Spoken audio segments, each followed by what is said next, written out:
Yeah, okay.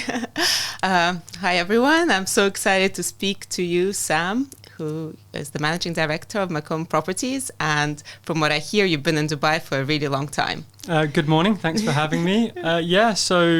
Moved here in 1992, 31 years ago, when I was just a little baby, 2 years old. So yeah, Dubai's home. Been here for a long time. Did you go to school here? I did, yeah. I went to Emirates International School. My family actually stayed here the whole time. I used to play a lot of tennis. So I actually went to a tennis academy in Spain when I was 13. And I did that for 9 years. And then afterwards, unfortunately, I didn't make it in tennis. So real estate's the next best thing. And came back to Dubai when I was 22. Where are you from originally?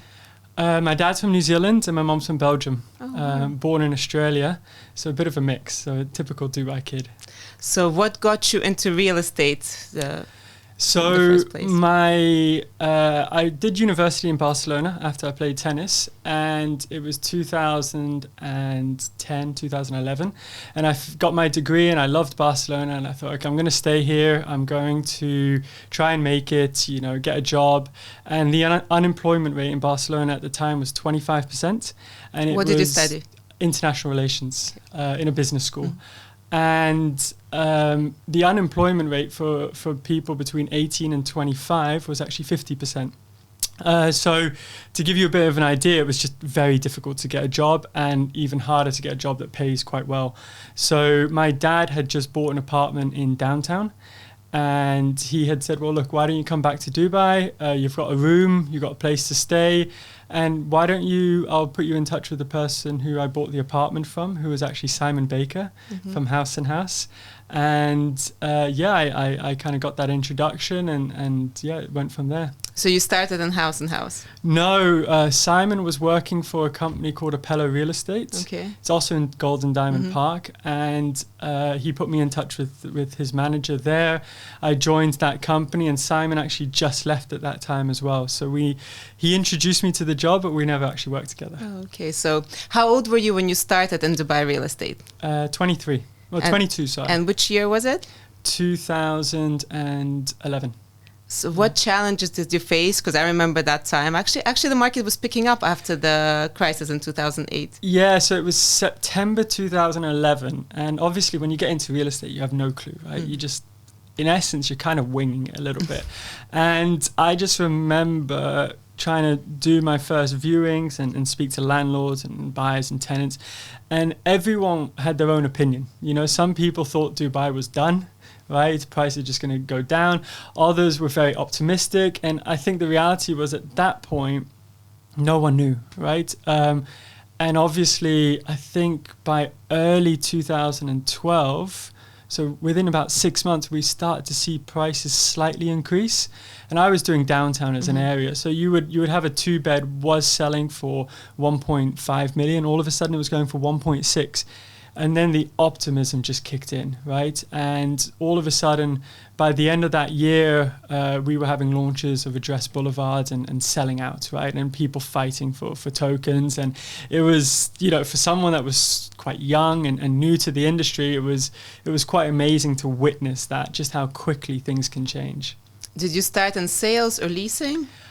Both. So I did a couple of rentals. The company that I worked for gave a lot of liberties. It's not like maybe we manage things now. And so, I kind of rocked up and I could figure out what I wanted to do. I was fortunate that I had a place to stay, right, which I know a lot of new agents don't necessarily have. And I remember quite vividly, my manager at the time, Amna, she was doing downtown sales, and Ema used to have a big list of properties for sale. But no one really knew about it. It wasn't spoken about that much. And I think it was much more higher than the market price. It was, absolutely. And she used to focus on 2-3 beds and penthouses. She didn't really want to get involved in the 1-beds. And I'm there, cold calling and trying to get units and, having the typical challenges, Prospecting, not cold calling. Same, right? And basically, I overheard her talking about not doing the 1-beds, and I was like, well, can I see them? And she kind of brought me to EMAR, and I got the full list, and I just went to every single apartment and took photos and got them listed and built up a very good relationship with the EMAR salesperson, who's Islam, who became like quite senior. And I took it from there. And that was probably one of the better decisions I made, because the market increased. All of a sudden their pricing was quite good. And so you sold the ready properties through EMAR. Exactly. And I think at the time they had maybe 30 or 40 units in Old Town, and very few agents knew about them. So I was quite fortunate in the sense that I think I sold about 15 of those, right? So it was a great... How much commission were they paying back then? Good story, actually. They were paying 1.5. Oh, okay. So. But I did my first sale, and I rock up to give in the paperwork and everything, and Islam says, I've actually got a surprise for you. It just went up to 2.5. Okay. So I ended up getting 2.5 but not for those 7% deals. Or something like some developers pay. No. What advice would you give brokers starting out now, and what do you wish you did differently when you first started out? The first thing I think people need to know is that it's very unlikely that you're going to have an overnight success, right?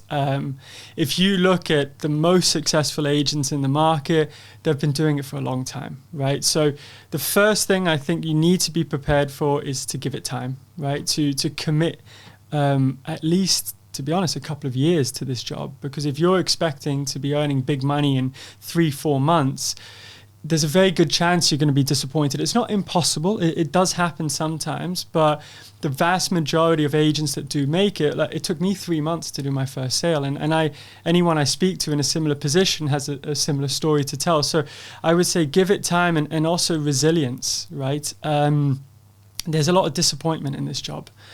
Sometimes you can do a perfect work for your client, and you just, in the end, some personal circumstance means that they don't buy, right? And you end up with nothing in your pocket. So you need to be resilient and willing to give it time. One of the things I wish I did was be more organized. I'm a very... one of my sort of talents is that I've always been quite good at winging it. So that's a skill when it comes to real estate, because there's so much knowledge. You need to be able to think on your feet, right? So the ability to do that really served me well, but at the same time, I feel I missed a lot of opportunity. I've spoken to thousands and thousands of people. Had I organized that database properly, I could be, sending campaigns and so many different things that could be yielding incredible results 12 years later. I didn't do that.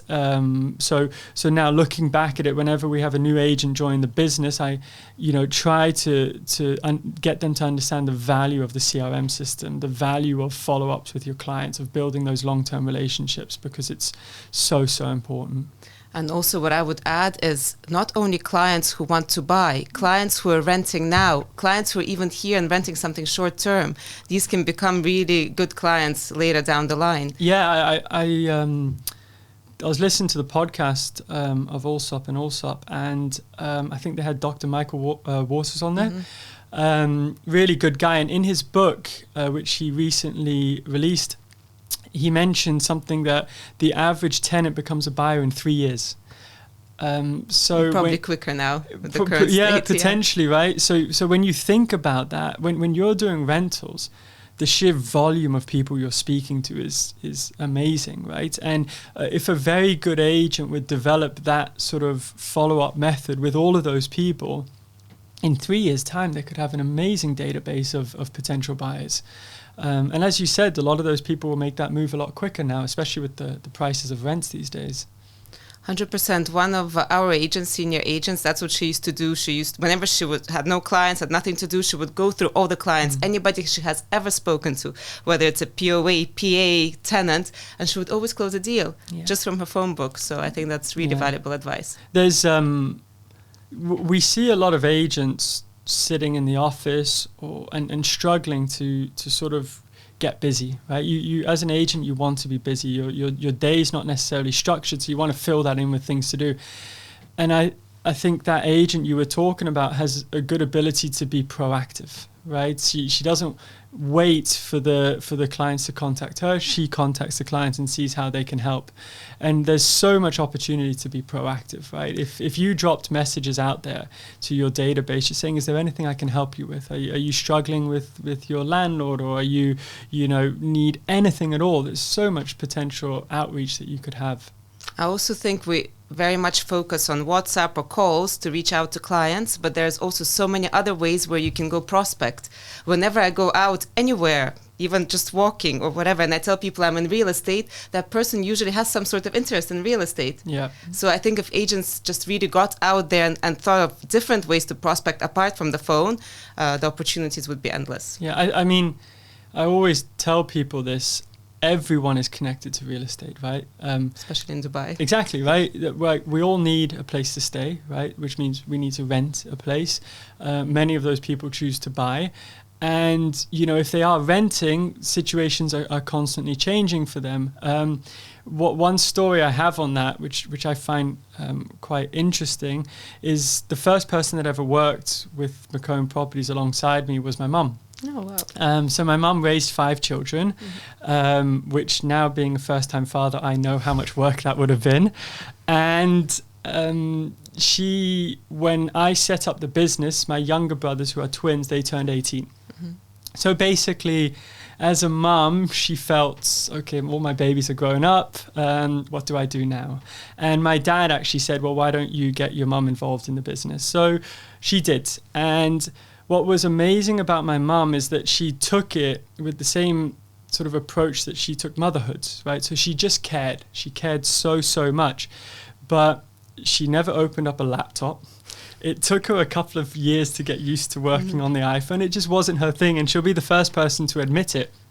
But my parents at the time lived in Old Town, and if you walk through Old Town even today, because I actually look quite a lot like my mum, people will still stop me and say, hey, are you Joanna's son? Yeah. And it's exactly that. She would just talk to everyone. And she would, as an agent, she would always drop it in there that she was doing real estate, and we used to have to buy her business cards every couple of weeks because she was just constantly handing them out. So on your point, absolutely, there's so much you can do. I think we should use our strength, because a lot of people, let's say, maybe some are shy, maybe some don't like calling or whatever, so just find your strength and use it. And absolutely. Such as social media, for example. What I tell people is social media takes a lot of time, and if you're not passionate about it, there's no point to do it.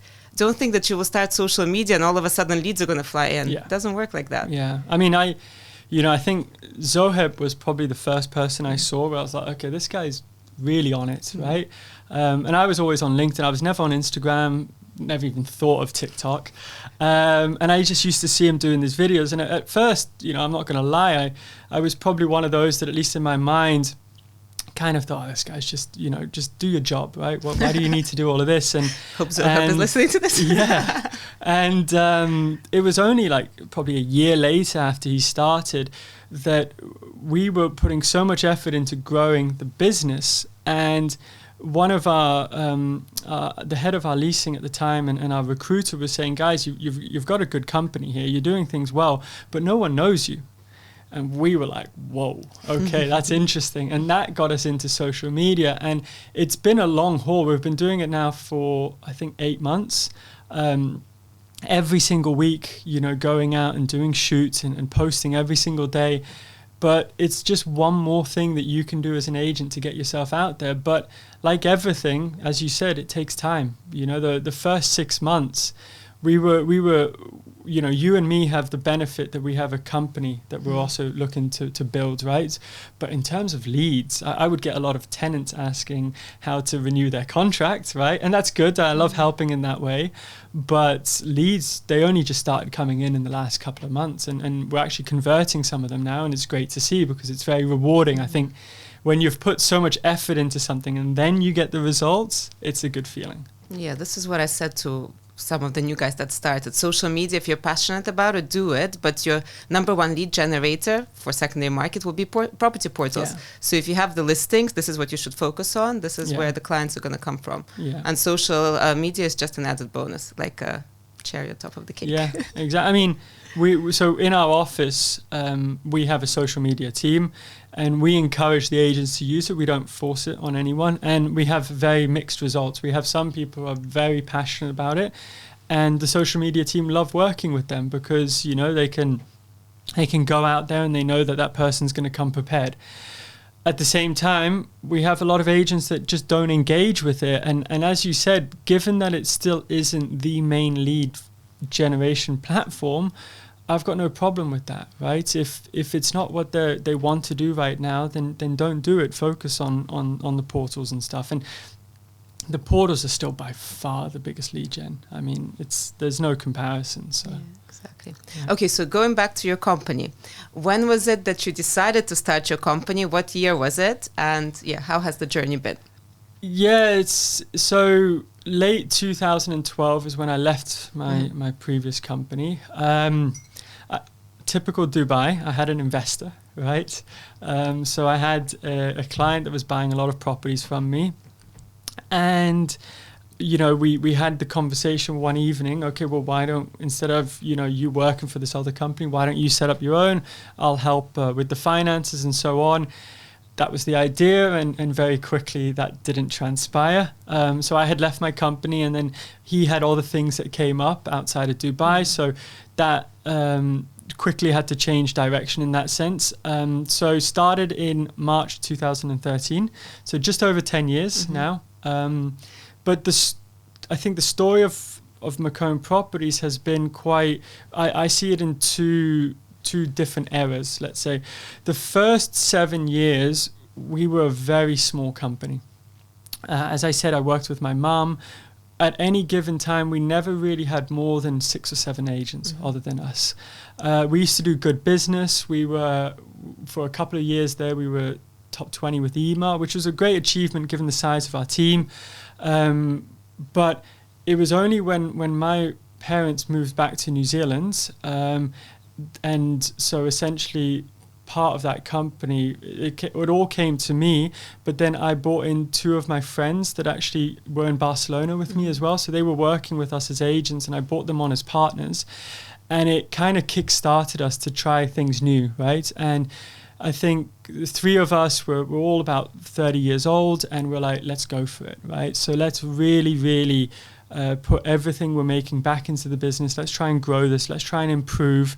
And so from sort of post-COVID, we've been a completely different company. Okay. So a lot of people, they know us now, but they didn't know us 3 years ago. That's exactly what I was thinking now, yeah. Yeah, so they don't know that we're 10 years old. And in some ways, personally, I don't think of us as being 10 years old. I think of us being 3 years old because it's been 2 completely different journeys.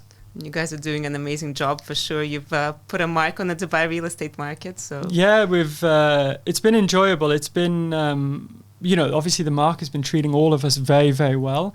And I think a lot of different companies have been trying to find new ways to take advantage of that. And that's something I love about real estate, is that if you go back 15 years and you look at who the biggest companies were, some of them are still around, but many of them are not, right? So Allsop that was just when they were getting started, right? And I think, again, if we fast forward 15 years from now, we could see a completely new mix again, right? Let's hope we'll still be here, though. Exactly, but that keeps everyone on their toes a little bit, because the ones that are not necessarily succeeding are the ones that are going to be looking to change things up so that they can succeed. And again, a big way that we've grown has been social media. So big companies that have 200, 300, 400 agents, it's a lot more difficult for them to embrace social media in the way that we have. We have a lot less to lose.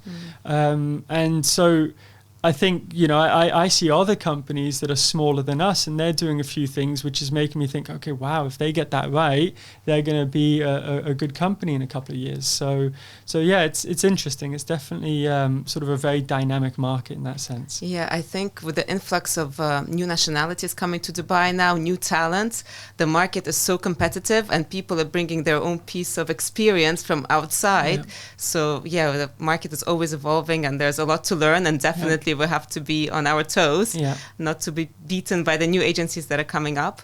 But at the same time, what I find, I don't know if you will agree, there's a lot of agents who have come the past year or so just to quickly make money with, Russian investors or whatever and leave. Yeah. They're very short-sighted. What is your opinion on that? What is your opinion on those companies who are here just for a year and perhaps they're like top 5 in EMAR at the moment? I think Dubai as a city, it's always evolving in that sense. So 2016, 2017, we saw a lot of Chinese come. And you'll remember that the Creek, a lot of those properties were sold to those Chinese investors. And out of the blue, a bunch of Chinese companies were top 20 with EMAR. Are they still around? Some of them are, right? But they're doing a different job because the thing that a lot of people don't realize is that it's actually quite easy to sell developer stock. You go to EMAR, there'll be a fantastic sales representative. They'll talk you through everything. The client will be amazed because their sales centers are amazing, their models, their brochures, etc. They'll book a unit, but the real hard work when it comes to off-plan sometimes only starts a couple of years later, right? It starts when, the property is going to hand over, and you're going to have to find a tenant for that landlord, or you're going to have to justify why maybe the price hasn't shot up the way that they expected, and so on and so forth. And we saw this a lot with the Chinese market. So back in 2016-17, we almost completely were disengaged from that market. If you didn't speak Chinese, you weren't going to deal with them. But post-COVID in 2021, when a lot of those towers started handing over, we saw a lot of those owners reaching out to us. And we were selling a lot of their units and renting a lot of their units. And why? Because that agent had long gone, right? That agent had sold them the dream and had maybe said, look, you're going to buy this one bedroom for 1.2 million and rent it for 120,000. And that wasn't the market, right? So now we're left picking up the pieces. But I love that part of the job because we now can come in as a credible source of information and assist those clients. So I think the Russian agents that are very active in the market today need to be careful with what they promise. Exactly, right? I feel like there's the one-liner. Yesterday I met somebody and exactly the same one-liner. You will make 30% profit in a few months. Yeah. And I'm like, how? Because I was here in 2008. I saw the market crash. I saw the market crash like go down in 2015 or whatever. So I know never to promise such returns. We can say what we expect, but we cannot say that, you cannot put it in writing that I guarantee you're going to get the 30% in 3 months. Yeah, and I believe it's already starting to some extent. I was, having conversations with EMAR.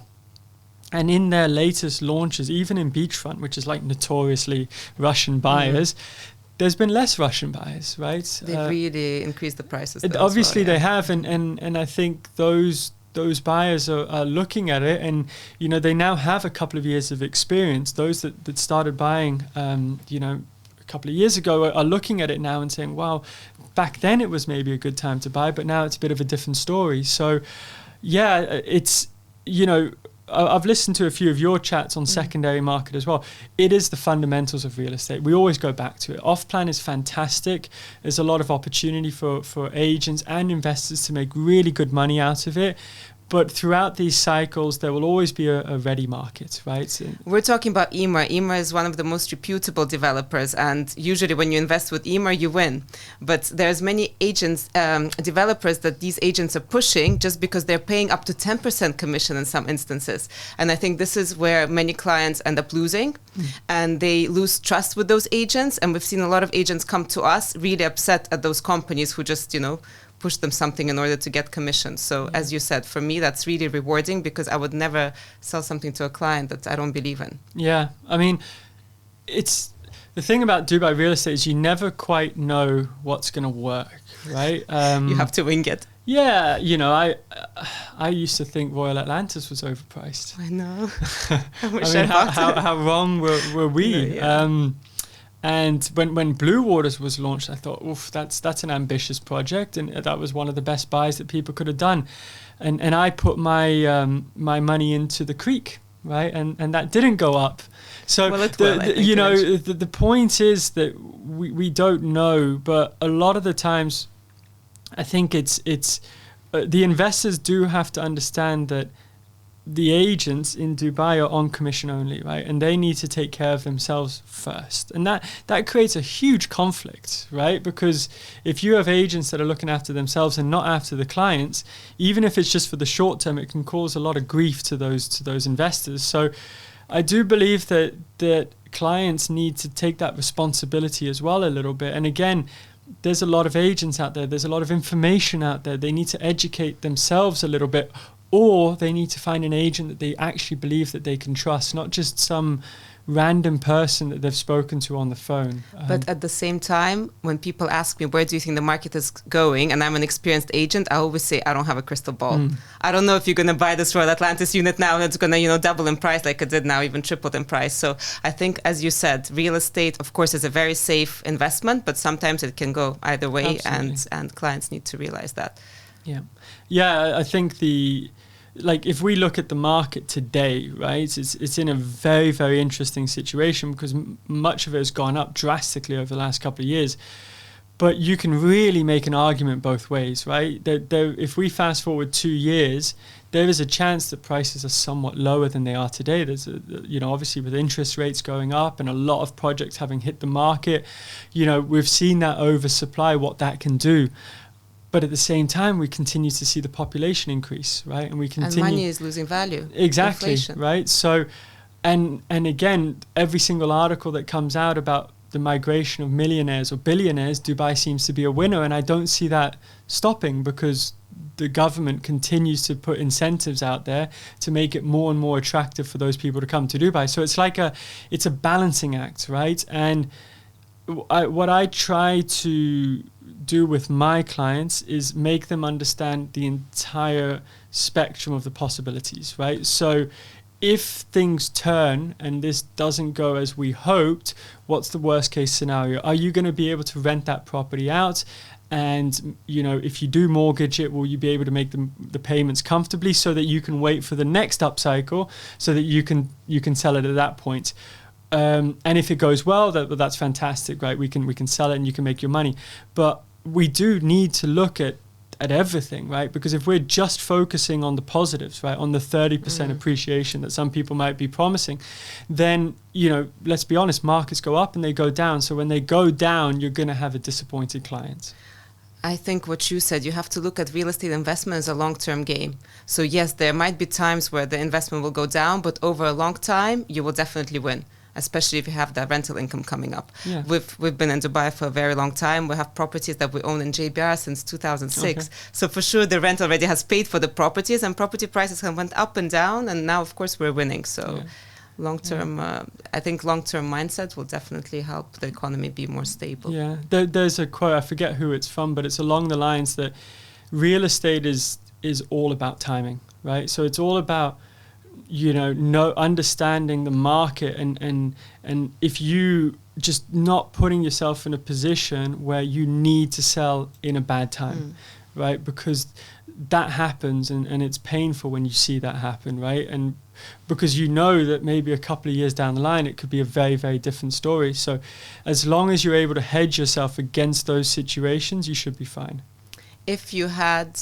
I'm sure you have, but let's say if you have 2 million dirhams in your bank, what would you do? Would you keep it as cash? Would you invest it in property or invest it somewhere else? I think it's a very, very tough one at the moment because I'm looking at the market and I'm obviously being an agent myself. You want to make sure you're getting good value, right? I am actually at the moment looking to buy some properties, but the market that I'm looking at is very boring. I like to buy very cheap, small property. And with the idea of putting it up for rent, we started a short-term business as well, which is doing very well for us. And, I made an offer on a studio in JVC just last week for 450,000. And I know that I'm going to be able to get, close to 5,000 dirhams a month. And even if that drops to 3,000 dirhams a month, let's say, and that would be a substantial drop, each year I'm still making 7-8%. And that's almost worst case scenario. So, if I had 2 million dirhams, I'd probably be looking at that. Now, having said that, and one of the things I tell investors is doing that for me is actually not too difficult, because I have the outreach, right? I have a lot of agents in my company that are constantly getting these kind of units, and I can make the offers without having to search too much. And I have confidence in this building that. But trying to do that when you're an investor can actually be quite difficult, because you're going to be dealing with a lot of different agents, a lot of different circumstances. So if I was just an investor and I wasn't in real estate myself, I would go to a very, very good area that maybe hasn't seen quite as much appreciation. So I would look at maybe downtown. I think downtown's still good value. You could probably buy a very nice 1-bedroom, or even a more affordable 2-bedroom at around the 2 million mark, and I would do that. And I would put, if it was a 2-bedroom, it wouldn't be in one of the newer buildings. I would maybe try and pick something up for 1.9 and then maybe put 100,000 into renovating it. And I believe that would be quite a safe investment, that the downside would be very limited, and it could go up substantially, and at the same time you would constantly have that property rented. So as an investor, that's what I would be doing. Yeah, this is what me and my husband do as well. But reason I asked about cash, I was listening to a podcast today in the morning that your money in cash in the bank is not safe at the moment, with like news of banks shutting down and all that. What is your opinion on that? I joked with it with my wife. I think it's sort of one of those things that you just never kind of imagine is going to happen, right? But at the same time, obviously, the news recently is maybe making us sort of rethink that. The flip side to that is that sometimes if you make investments that are illiquids, it can also put you in a tough spot, right? So it is nice to have those reserves. I've only ever invested in real estate. I've never invested in stocks. I've never invested in crypto. Why? Because it's what I know. I know real estate is what. But now I'm in a position that I do have money in the bank, and I don't necessarily want to put it all in real estate.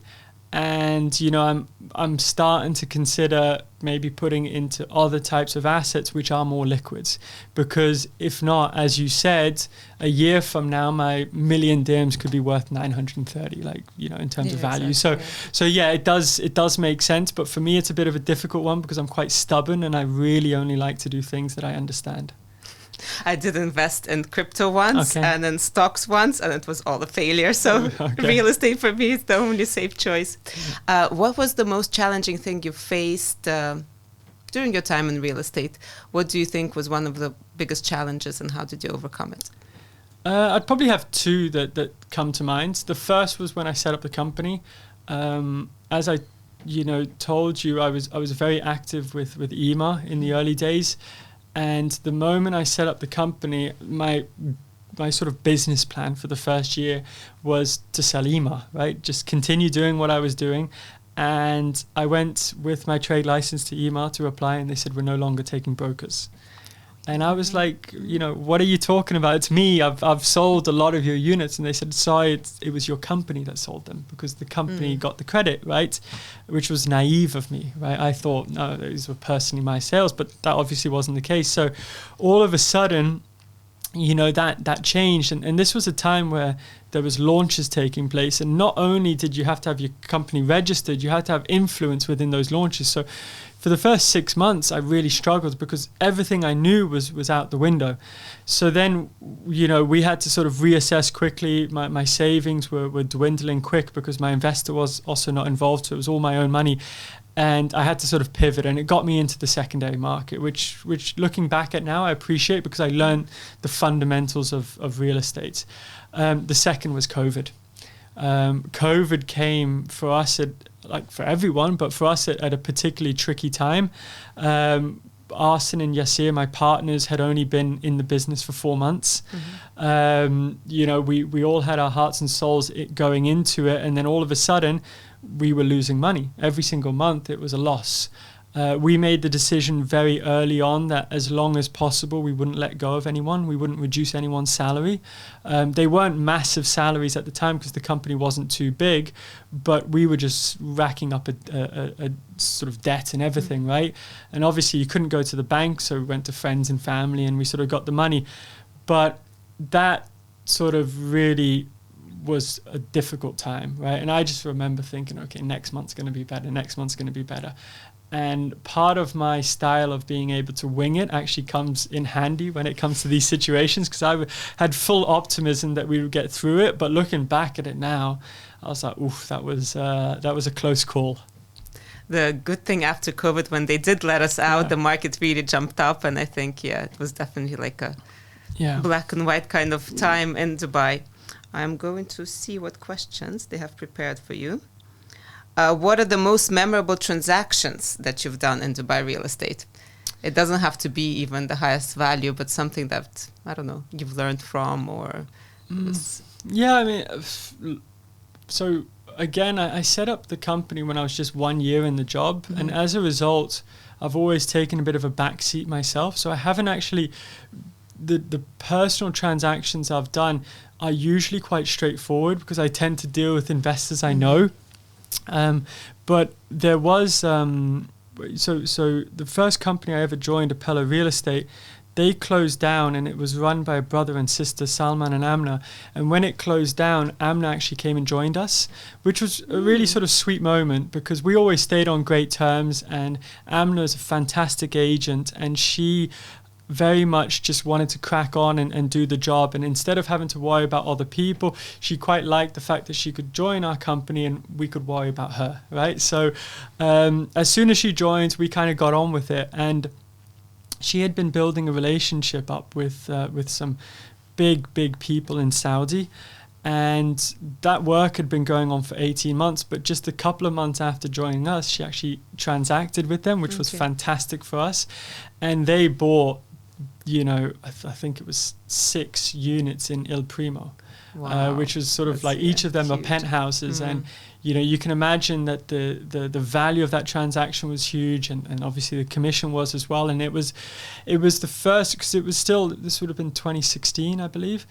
It was still the early days for us, and it was the first time as a company where we were like, whoa, we can make some money out of this, right? So that, as soon as I think of transaction, that's always the one that comes to mind because of the sheer, and not only that, but who we were dealing with, right? To see our name against the name that we were assisting was fantastic. And also Amna, whenever she does a deal, she gets so enthusiastic. She's still with you guys? She is. So she spends half her time in the UK now and half in Dubai, and we're so close, right? And I always enjoyed doing a deal with her because it just makes her so happy, and it lifts me up as well. I love to hear stories where companies have been with somebody for such a long time. It just shows that the culture in the company is right, and you guys do really care about people. Yeah, I think you'll know very well, but when you've got someone that's really a good part of your business, you need to make sure it sticks, right? Because they're hard to find, right?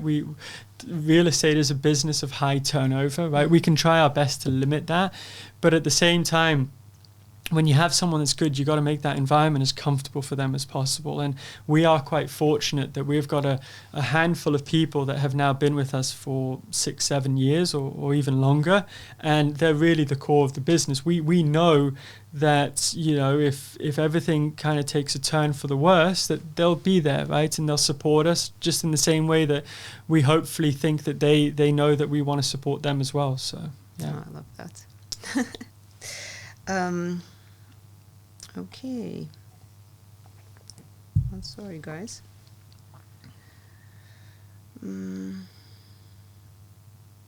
Sorry.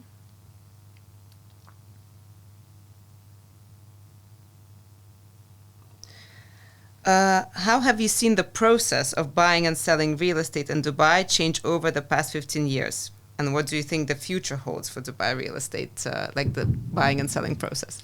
Yeah, I mean, it's drastically improved, right? Do you remember queuing in Land Department at 6 in the morning? I do. So I only had that for about a year, so I was quite lucky because I know you were doing it before me. I was queuing. But I was doing a lot of email stuff, right? So I was naive. I was lucky. I was just bringing in pieces of paper and they were taking care of it all.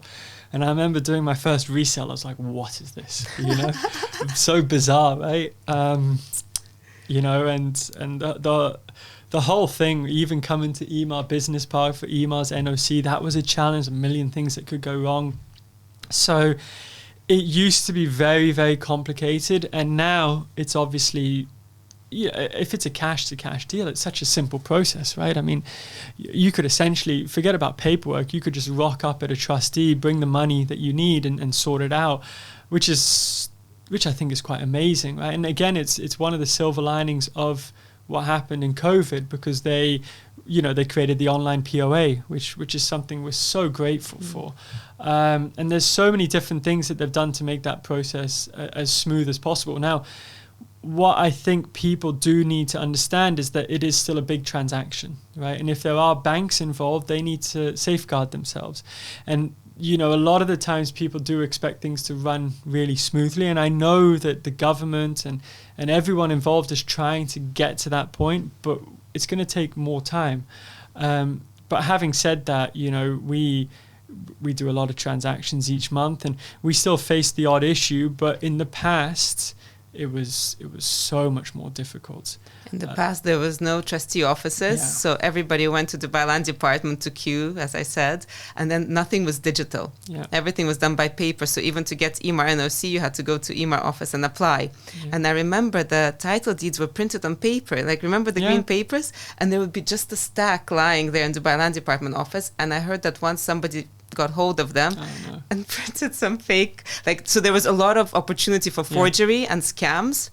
So they printed a title deed, they sold the fake property. So bad things were happening. So I think now Dubai government is really protecting the people with all this digital, you don't need a copy of a title deed anymore. It's in your app, and things like that. So I mean, it's huge improvements. The last 2 years with the Dubai REST app coming out have kind of really sort of got that moving, right? And I think now it's just adding more and more to it, right? So even in terms of advertising permits, right, we're seeing a lot of improvements there, because it's so much easier to link it to a title deed. And obviously there's still room for improvement, and there's still issues that come up, but it does feel that we're now on the path towards fixing all of these things. So I'm sure that in a year's time, things are just going to be even easier than they are today, right? And whether that's in terms of managers checks is still something that create a bit of conflict, right? And sort of probably the one thing that we still have slight issues with here and there in terms of preparing them.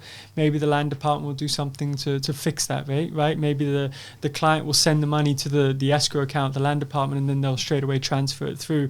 So there's a lot of opportunity for them to still fix those kind of things. But I think what's so important in that regard is that we're moving in the right direction. So sooner or later, all the little things that are problems will sort of be taken care of. Like rental payments. They keep on promising that soon they're going to be done by credit card or something like that.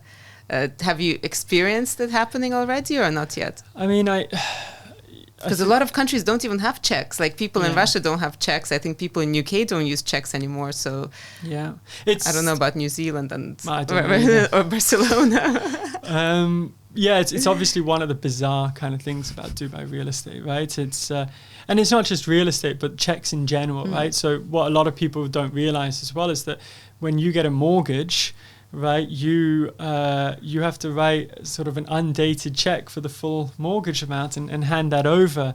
Or when you buy a car, even. Exactly, right. And that's something that you're putting, if you're buying a property for 2 million dirhams, you could be putting a signature against a check for 1.6 million dirhams, which if you're getting a mortgage, I'm assuming you don't have that money, right? So that's a sort of in the US or Europe, they'd say never write a check that you can't cash. So that's quite interesting. But I think it's just the old school Dubai mentality, right? Sort of check is a guarantee. It makes people feel comfortable. And I do believe that until the issues between the tenant and the landlord get resolved, it's going to be very, very difficult to move to any other payment system. Why? Because I've got friends of mine who rented apartments with 12 checks or 4 checks, and they got burnt, right? And now they insist on 1 check. And these are people that would have never expected to be that way themselves. And it's because people, they just like the security of knowing, okay, I'm giving my property to this person.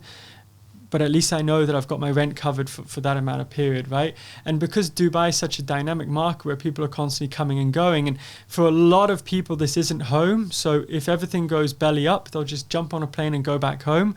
So there is that need for landlords to feel secure. And I believe that we can only move to a monthly rent system, whether it's direct debit or credit card or whatever it might be, when the rental dispute committee finds a better balance between landlords and tenants, right? Because the whole idea right now is that they want to protect the tenants from getting kicked out of their properties and that. But right now, if you have a landlord, if you have a tenant that fails to pay, even if you do all the steps perfectly, it's going to take you 3 months before you get your property back. And that's everything going completely according to plan. Now imagine you've got your mortgage payments to cover in that sense, right? So I really believe that needs to be revisited. We need to look at where the loopholes are, where people can take advantage on both sides, right? Because there's a lot of landlords that are also guilty of sort of doing little tricks and stuff to get their tenants out or to get them to pay more. We need to fix those, and then we can look to adopt a cleaner system and ultimately a better, a more solid rental market where people can pay monthly will lead to higher prices because the affordability will be a lot more, which will lead to investors getting higher returns, which will lead to higher prices, which will make it more attractive for more people to put their money in Dubai, which overall will be better for the economy. So it sounds like a bit of a trivial thing, but I really believe that needs to be the starting point. With my social media, I do a lot on this topic. I talk a lot about how a landlord can evict you, how they can't evict you, how they can increase their rent. We get inundated with questions, just people on both sides that are confused about what they can and what they cannot do. And the land department, I believe, needs to take action on this. They do so well in so many regards to fix the things, but I believe this part of it is being overlooked, and we're getting hit with rumors of 3 years of fixed rent and monthly payments and all these things. But when we actually look at what has changed, nothing. Very little, right? The last major amendment to the law was in 2008, right? And then subsequently with the rental cap in 2013. But we're talking about 10 years now where we haven't really seen any tangible update, which is definitely needed. And I know this podcast is mostly for agents, but I think it's so important that agents understand the basics of the tenancy law, because you are dealing with investors who are going to be renting out the properties. So agents think, oh, why do I have to care about this? It's so important that you can educate your buyers and investors on what to do when something like that happens. I mean, the thing that makes real estate an attractive asset is that it's an asset that can yield returns, right? So you buy a car, typically you keep your car, right? You use it a little bit here and there. Obviously you can rent it out, but that's a whole separate business. Real estate has that element about it, and and that's why when we have new agents that join us, we insist that they take part in the rental market to start with, because not only that, but I'm also a big believer that rental prices dictate sale prices. If the rental market shoots up, the yields shoot up, which causes the prices to go up. So knowing the laws, the processes, the pricing and all that of the rental market is the fundamentals to being a good sales agent. Because if you don't have that knowledge, eventually you're going to get caught out in the sales market, because an investor's going to ask you and you're going to get it wrong, and it's going to come back and bite you. Do you think Dubai Land Department should bring back the training for agents, the courses? Because there's so many new agents coming to the market now that are completely not regulated. They don't know these things, and all they have to do now is pass an exam. Yeah, we don't know who's doing the exam. You know what I'm trying to say? Yeah, of course. I mean, it's the current setup. I know as a business owner, you would say, no, it takes, 4 or 5 days out of the agent's life. You have to pay for it, etc. So, but at the same time, there's such fundamental things that agents should know about the law, the Dubai real estate law. I mean, I think it's a great idea. I think it's so important for that to happen, but it needs to be done right. So I remember doing the course back in 2011, 3-4 days, sat there, did the exam, passed the exam, come back to the office and spoke with all my colleagues, and they said, oh, forget about that. Form U's, right? At that time, even Rest App didn't exist. Exactly. And there was this whole idea of this is how real estate's going to work. but then this is how real estate actually works. And there wasn't, it's as if the training that was done was not being practical to the real market. If they can bring back the training, and maybe they can get some of the stakeholders involved in the industry to take part in this and actually build a proper training module that is going to map the real market. So again, if they want to know about how ready market sales work, go to Allsop, go to Aspas, House & House, the companies that do very, very well in the ready market, learn from them. If they then want to educate agents on how to work in off-plan market, well, go to DMB, go to Metropolitan, go to Axe or whoever's very active in that market and learn from them and build a training module from them. But right now, I feel like whenever they've tried to do these trainings, they've just put stuff together, which on paper all sounds great, but then as soon as the agent is done with it, it's like, okay, well, let's put that aside and let me teach you how things really are. And what you have in that sense is just a waste of a week, right? And yes, money. Yeah, and money, right? And that week for that new agent is so important, right? Because let's be honest, they come to Dubai, they should have enough money for 6 months. They maybe have enough money for 3 months. A week is, close to 10% of the time frame that they've given themselves. So if they're not getting quality education during that period, I believe it's a waste. And I'd be more than happy to take part in that and help them build that. And there's definitely a need for it. Obviously, you guys probably have a good training program. We have a good training program, but there's so many agents who come and start in small startup companies and then start advising investors without any real estate background where they should put the money in. I think in many countries like America, Sweden, I think it's 2-year course to become a real estate agent. We are responsible, right, for people's choices where real estate could be the biggest investment they'll ever make. So I definitely think that there should be more streamlined trainings with all the improvements that you've said. But I think that agents who are coming new to the market should definitely be much more educated than they are now. Yeah, I mean, the good thing today is that there is so much more available than there was when I started out, right? And I know that it's like a cliche that people always say, but we use Property Monitor and we use it every single day. And the first week that someone joins us, it's part of their training. Why? Well, because it's the data. It's literally everything you need to know financially speaking about real estate market, right? That didn't exist, 11 years ago. You used to be there sort of like really trying to figure out what sold for and trying to put together a rough idea of what the pricing was. There was Raiden, but it just wasn't compiled in the same way. It was very difficult to piece together. There are social media accounts where people are educating, whether it be the rental market like I'm doing or yourself with a lot of your insights. And there's so much out there that can get people to learn quite quick.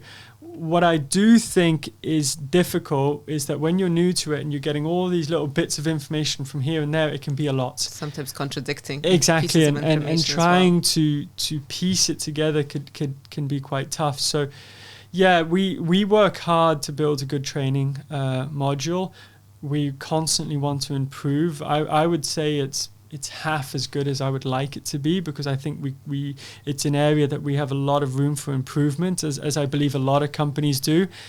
And at the same time, it's one of the benefits of having a slightly larger company is that we can now really invest into that, right? So we can put together something so that by the time someone comes out of their first month with Mcome Properties, they hopefully are in a good position to give good advice to their clients. Yeah, that's really good. How many agents do you have at the moment, and where do you see your company going? So we have 70 agents at the moment, about 100 staff in total. We have just extended the office, so we've got another 2,200 square feet next month that's opening up. So that would give us like a total of 160 desks, which, we want to be like 110, 120 agents. And I always tell our team that it's not about being as big as we can, it's about being as good as we can. And one of the things that I've learned is that being a good real estate company in Dubai, you need coverage. You need someone that's active in the Palm. You need someone that's active in the Creek, someone that's active in Remram, Town Square, these different communities, because Dubai's market is so versatile that they want, a person who has a penthouse in downtown could have a couple of studios in Remram that they need to rent, right? So that's our goal. Our goal is to have a solid coverage of the entire Dubai market, and we want to grow the business as large as necessary for us to do that. So whether that is 100, whether that is 200, whether that's 150, I don't know, but that's what we're looking to do. Interesting about somebody having a penthouse in downtown and a studio, let's say in Rimram. When a new agent comes to your company, and do you select the area for them where they work in? Yeah, we typically have a conversation with them. We try and understand how we see them fitting into a different And then need. wouldn't the agent be like, I don't want to work on 300, 500K properties, the commission is small. This is what I usually get from the agents, but they don't understand that there's volume and much more potential with those smaller areas. So what is your opinion on that? And how do you encourage the agents to work in those lower ticket areas? Yeah, I mean, our best performing rental agents have been working in Emaar South, which is a more affordable community. And this has been consistent for the last 3 or 4 months. So there you go, if you want to get someone busy, Emaar South. Why? Because there's demand, right? There's affordability. The lead count is massive. You go to the Palm, and yes, it's fantastic, but how many offices are there in the Palm, right? How many amazing companies are there putting everything that they've got into gaining even the slightest bit of market share in the Palm? So if you're brand new, you're going to really struggle in that sense. And I love football, and I love having football analogies, right? And if you're a player that's looking to break through into the Premier League, well, where do you start, right? You start in League 2, and you work your way up. You get to League 1, you work your way into Championship, and then into the Premier League. And obviously, sometimes people rise really quick, right? And they might be so good that they get straight into the Premier League, and you see that in real estate. And that's one of the beauties of the job, is that potential is there. But the majority are just going to have to work their way through it. And if I was an agent, I would much rather be busy doing little bits than be sat there waiting for the phone to ring, because I've got a couple of Palm villas that are most likely going to be overpriced, because any decent Palm villa is going to be given to an agent that's established in the community.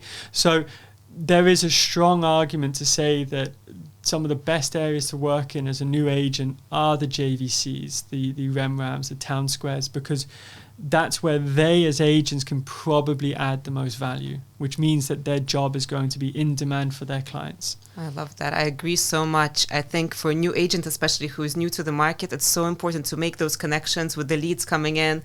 The more viewings you do, the more clients you meet, the better you're going to become as an agent. And as you said, afterwards, you can take that skill to perhaps a different area. And exactly, Palm or anything else, high ticket deals, they rarely generate leads. I mean, like if you have only one listing, and it's so difficult to get the listing online now. I was speaking to our manager, and he said that the job of an agent became so much more difficult now with the Form A's. Before, I'm sure you remember back in the day, you could just list anything you wanted. You didn't need anything. And now you have to really stand out. You have to be able to sell yourself to the sellers in order to list their properties. I mean, you asked me at the beginning, what would be the advice I'd give to a new agent, and obviously I talked about resilience in time, but something I probably forgot to mention, and we're touching on it now, is adding value, right? We are middlemen, middle women, right? We are choosing to put ourselves in the middle of a transaction, right? And much too often we see people just being order takers, right? If they're lucky, they become order takers. And what do I mean by that? I mean that they get a property, the landlord dictates the price, they put it online, the tenant views it, they go back and forth, but all they're doing is providing communication between the landlord and the tenant. Now, where will an agent be successful? It's when they can really come into the middle of that transaction and they can provide value. And you can do that in many different ways. One of the ways that you can do that is by not just having that little interaction, but having multiple others. So if you're an agent and you're dealing with a landlord and a tenant, you're trying to get a price agreed. Now, if you've happened to have done 3, 4, 5 other rentals for similar units, and you can come to both parties and say, look, this is what we've done. Look, tenant, you're going to have to come up a little bit. Landlord, you're going to have to come down a little bit. You're adding value. You're making both parties understand, right? And obviously knowledge of the community, having other options to show tenants, etc., is all added value, and not enough people focus on that. You know, some of the best businesses were built off the back of adding value, and we do have that opportunity here in this job, and that's something that they should really push for, and they should try and find a way not just to make themselves succeed more, but where their clients are more engaged to work with them because they're bringing more to the table. I love that. Does Mcome focus more on rentals and secondary market, or off-plan, or is it like a 50-50 split? We have a bit of a, I'd say, slightly unique view on this compared to some of the other companies. Because of my background, having started in sort of developer sales, then transitioning to ready, and then going kind of back to off-plan when we were very active with EMA, I'm a firm believer that a very good agent has the ability to do it all.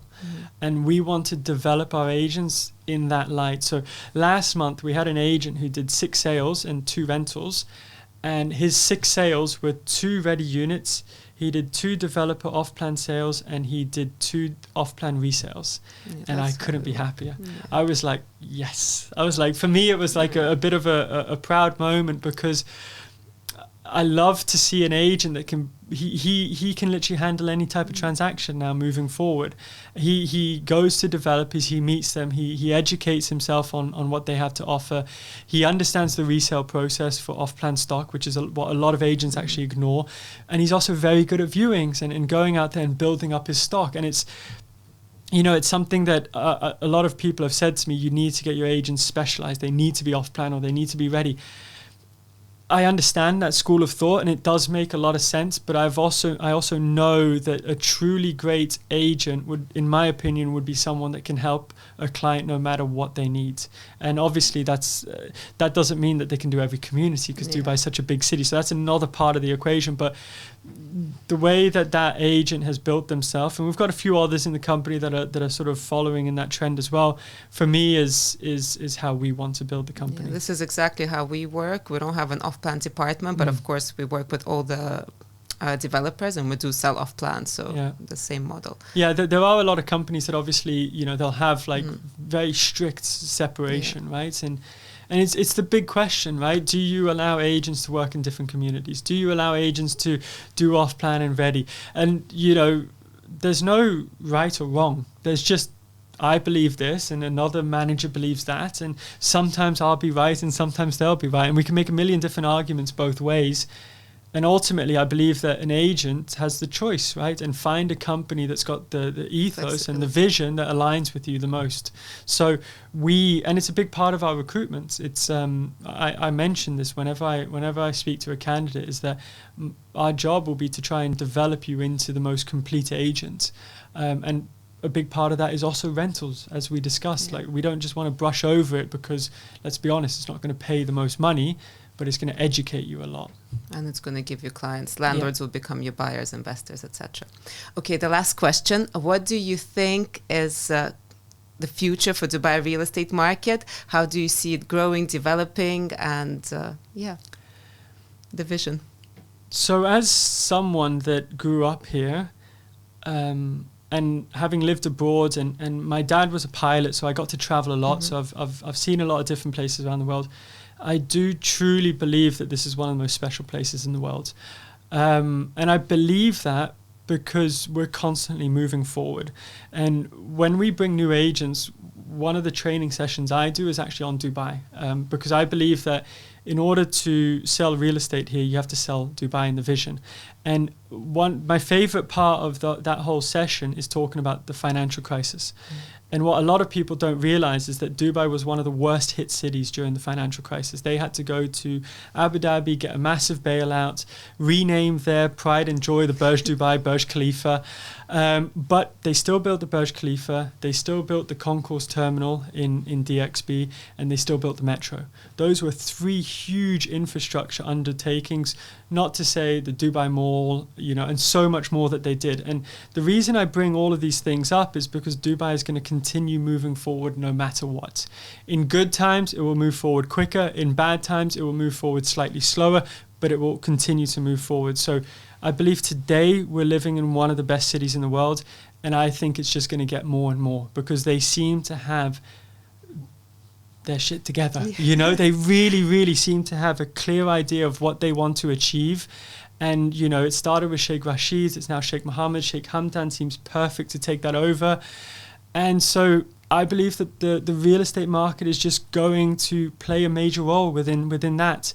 And, you know, to see the plans that they have in the future that are not just being focused on doing the skyscrapers, but also adding the landscape, improving the infrastructure. All of these things, as we know, costs a lot of money, right? And back in Europe or in the States or anywhere else in the world, they can take 20 years to build a bridge, right? Here, they do the Dubai Canal in a couple of years, and they lift the entire Sheikh Zayed Road. The point is that I just believe it's going to get better. And, you know, I know for a fact that if a certain amount of people come and visit Dubai, a small percentage of those people will end up living here. And as long as we continue to have that population growth and that vision towards the future, this city is going to get better, and the real estate market in the long term is going to continue to catch up with the major cities in the world. And I believe at some point in the future take over. I totally agree. I'm so passionate about Dubai. I studied in Canada, and back in 2008 when I was studying there, I would tell people I'm from Dubai. People had no idea what Dubai was. Now it's one of the most famous places on earth. And yes, Dubai is an emirate, but then if we look at UAE as a whole, look what Abu Dhabi is doing. Ras Al Khaimah, we're really putting our name as UAE on the map, and safety aspect as well, tax havens. So for me, 100%, not because I'm involved in Dubai real estate, I think the future is here. It's the best place on earth. Completely agree. And it's exciting, you know, and I think we're so fortunate to be part of this, right? And the one thing that I get slightly upset about is that when I see a new agent, like it's easy to get a job in real estate in Dubai, right? But I don't know if they fully understand just the opportunity that they've got, right? And too many of them, I believe, are wasting that opportunity, because if they come with their savings, but what they don't realize is that if they don't get themselves in order and they start making money quick, they're going to be forced to go back home, and it's going to be very difficult for themselves to come again, right? Personal circumstance will take over savings. So yes, Dubai lifestyle is amazing, and you can go on your brunches and you can do all of this stuff, but we both know that if someone gets it right in Dubai real estate, it is life-changing. I mean, financially speaking, but lifestyle speaking, it's absolutely amazing. Had I become a real estate agent in Barcelona, I can tell you right now, there is no chance that I'd be in the position I'm in today. We're so fortunate that not only did we get into real estate in Dubai, but that we then were in a position that we could then set up a business in Dubai and be one of the leading companies in one of the leading real estate industries around the world. I believe we're going to look back at this in 20 years' time and go, wow, that was the moment. And the people that take advantage of that are going to be eternally grateful, and those that don't are going to be kicking themselves. 100%. So lovely to speak to you, Sam. Thank you for all the insights that you shared. And looking forward to seeing you again soon. Thank you very much. Take care.